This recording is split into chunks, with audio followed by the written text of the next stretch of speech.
Guys, আসসালামু আলাইকুম। সবাই কেমন আছেন? বন্ধুদেরকে নিয়ে একটু ঘুরতে বেরোলাম।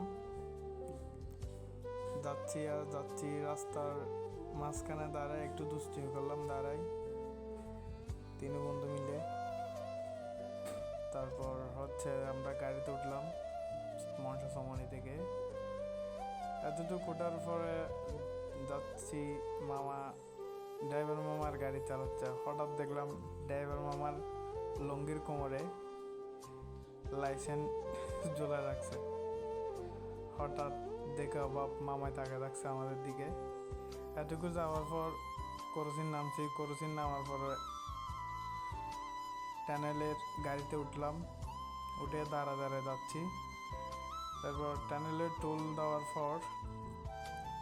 টোলটা দেওয়া শেষ হয়েছে। তারপর টানেলের ভিতরে ঢুকলাম। এতটুকু দেখতে দেখতে অনেক সুন্দর লাগতেছে টানেলের ভিতরে। তারপর পৌঁছাই, তারপর একটু হালকা নাস্তা করলাম তিনজন মিলে। আমার বন্ধু একটা খাই ফ্যাট টিম লুট করে ফেলছে। এতটুকু তারপর আমরা ফিরে আসলাম বাসায়। আশা করি সবাই ভালো থাকবে।